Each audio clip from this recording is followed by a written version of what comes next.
Chapitre 2. Ressources humaines. De l'article 6 à l'article 18. Merci beaucoup. Je voudrais signaler à mes collègues que j'ai reçu aussi 2 amendements à ce propos. J'invite donc notre collègue Amadouba numéro 2 encore.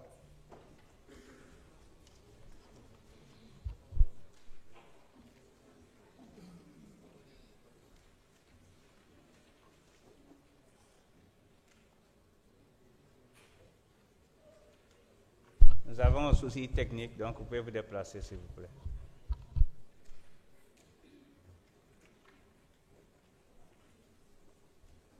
Merci, Monsieur le Président, Monsieur le Ministre, chers collègues.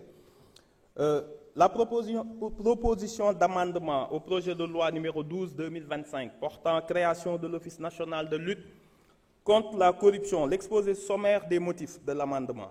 L'amendement a pour objectif de renforcer les garanties d'intégrité et de crédibilité des membres de l'OFNAC en exigeant qu'ils soient choisis parmi les personnalités sénégalaises reconnues pour leur probité morale et intellectuelle et jouissant de leurs droits civils et politiques. Une telle exigence vise à renforcer la transparence, la légitimité et la confiance du public envers l'institution. Ci gàttal loi bi ni ñu ko bindee woon wax nañ condition de diplôme ak d'expérience professionnelle li membre OFNAC bi ñi bëgg a def appel à candidature war a am mais dañoo jàpp ni waroon nañoo gën a leeral ni du da ngaa am xam-xam bi kese moo tax ñu lay jël dañ cee war a yokk ni da ngaa war a nekk sénégalais am nationalité am une probité morale et intellectuelle ba pare nga jouir say droits civils et politiques ndax mën nga gis koo xam ne am na diplôme bi am na xam-xam bi mais boo xoolee koo xam ni mës nañ koo condamné pour guerre boo moytuwul dina buruxlu ba ne fa ñuy xeexe guerre te loolu àndul donc looloo tax ñu dugal amendement bi donc amendement article 6 article unique il est inséré après l'alinéa 1er de l'article 6 un nouvel alinéa ainsi rédigé.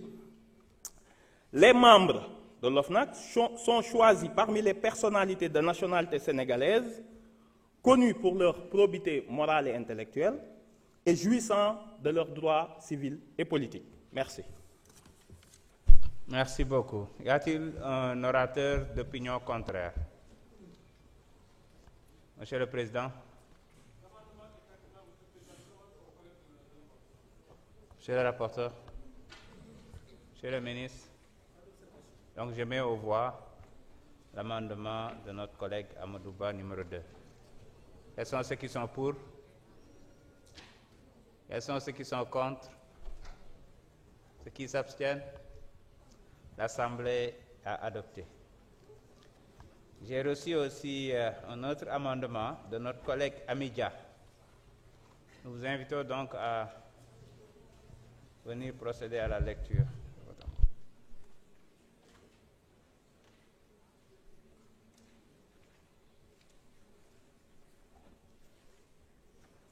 Assalamu alaikum wa rahmatullah. Bonsoir, Monsieur le Président, bonsoir, Monsieur le Ministre et vos collègues, chers honorables députés. La proposition d'amendement au projet de loi. La proposition d'amendement au projet de loi numéro 12/2025 portant création de l'Office national de lutte contre la corruption. Exposé sommaire des motifs. L'amendement a pour objectif de renforcer les garanties d'intégrité et de crédibilité des membres de l'OFNAC en exigeant qu'ils soient choisis parmi des personnalités sénégalaises. Non, je me suis trompée. Excusez-moi. Sourouma de. Kaldoula. Exposé sommaire des motifs. L'amendement vise à apporter une clarification essentielle au dispositif en disposant expressément que la dissolution de l'OFNAC entraîne de plein droit la cessation des fonctions de ses membres. Cette précision permet d'éviter toute incertitude quant à leur situation juridique à la suite de la disparition de l'Office. Amendement article 13, article unique. Le point 3 de l'article 3 est complété par les dispositions suivantes. Entre guillemets, la dissolution de l'OFNAC met également fin, avant leur terme, aux fonctions des membres. Merci beaucoup. Pour ngeen gën ko mën a comprendre maanaam mort subite lay doon. jërëjëf est-ce que am na ku am opinion contraire? Monsieur le Président.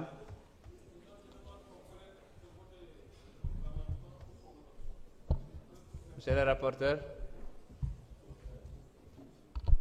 Monsieur le Président, permettez-moi de clarifier un peu et surtout de faire part aux Sénégalais que cette loi est venue pas pour une personne, mais elle est d'ordre général et impersonnel. Comme on le sait, la loi elle est d'ordre général et impersonnel. Et on a entendu dire que cette loi a été émise pour une personne. Mais je ne veux pas la citer. Donc, pour une étude comparative, donc je pense qu'il y a la loi 2012 et le projet de loi de 2025. Pour leur mission, la loi de 2012 avait comme mission la lutte contre la fraude et la corruption. Et pour la loi de 2025, dafa exclusivement dafa jël attribution mu jagleel ko li nga xam ne mooy corruption. Et pour l'indépendance même defe naa ni mën nañu wax ni le président de la République moom moo doon désigné ki nga xam ne ni moom mooy le président de l'OFNAC. Et si désignation yooyu les autres membres dañ leen doon jël di leen nommer d'une manière mën naa ne indépendante discrétionnaire.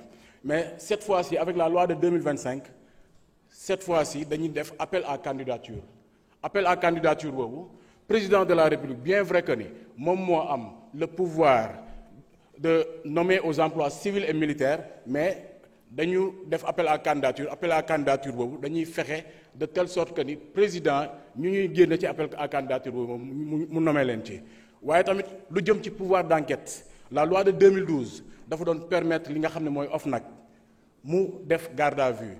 Cette loi de 2025 dafa génne lépp li nga xam ne ni mooy procédure garde à vue mu génnee ko ci loxo OFNAC jox ko OFNAC bu bees bi nga xam ne ni corruption rek moom mooy attribution am donc mu ñëw pour leeral loolu. leneen li aussi mooy dañu gis ne la loi de 2025 dafa ñëw pour gën a accentuer la séparation des pouvoirs. Donc amendement bi nga xam ne ni mooy notre député notre collègue Amidia moom la porté defe naa ni c'est un bon amendement et nous allons le voter inch'Allah rabbi jërëjëf. Merci beaucoup. Monsieur le ministre. Merci. Je mets au voix donc l'amendement de notre collègue Madame Amidia. Quels sont ceux qui sont pour? Ñan ñoo contre? Ñan ñoo ci mandu?